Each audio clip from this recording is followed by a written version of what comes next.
The man accused of shooting a former St. Louis police captain to death is now facing a jury in court. STEPHAN is accused of shooting David Dorn during a series of riots in downtown St. Louis 2 years ago. News 4's Caroline Hecker has been following the start of the trial today. She joins us with today's courtroom details. Caroline. Well, Sam, the jury heard from 8 prosecution witnesses today, much of that testimony revolving around surveillance video from outside Lee's Pawn and Jewelry as David Dorn arrived. Police say he fired off a couple of warning shots when he first got there, seeing those looters breaking into his friend's store. Minutes later, police allege STEPHAN went out to a vehicle parked nearby, grabbed a gun, and fired 10 shots, 4 of which hit David Dorn, killing him.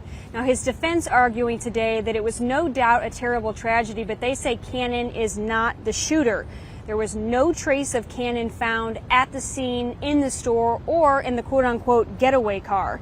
Surveillance video does capture the shooting, in which you can see everyone scatter and Dorn is left there dying on the sidewalk. That video, though, is dark and grainy. Prosecutors pointing out to the jury a man wearing a white hat carrying a gun that they allege to be Cannon. That detail is important, prosecutors say, because late this afternoon they had a detective testify who looked at STEPHAN Cannon's social media. She says about a week before the murder, he's seen on his Facebook page wearing a white hat and holding 2 guns. 3 days after the murder, she testified, he had changed his name on his Facebook page and he had posted a new photo of himself with his hair cut.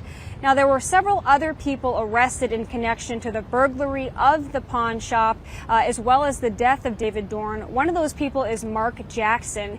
He is also charged with several crimes in addition to second-degree murder. But defense attorneys today pointing out to the jury they believe he is not reliable, as they say he changed his story many times in the couple of days following Dorn's death when he was talking to investigators. In fact, defense attorneys telling the jury today he made several comments to those investigators during the interrogation saying, quote, "I gave you Cannon, please don't give me murder, and I'll witness whatever you want me to witness," guys. And Caroline, I want to ask, what can we expect from the trial tomorrow, and is it likely that the jury will actually hear from Mark Jackson? That remains the big question. He could be a witness, but like I said, the defense attorneys today really took a stab at his credibility. So it's unclear right now if the prosecutors are going to put him on the stand, because of that, of course, would then subject him to the cross-examination from defense attorneys. I also want to note that same attorney, the defense attorney of Cannon's, told the jury that Jackson recently cut a deal with the circuit attorney's office, lessening his charges in exchange for his testimony against Cannon in this case. We've reached out to the circuit attorney's office to try to confirm that information, and we are still waiting to hear back, Sam. Okay, Caroline, we'll be back in that courtroom tomorrow. Thank you for that update. Corey?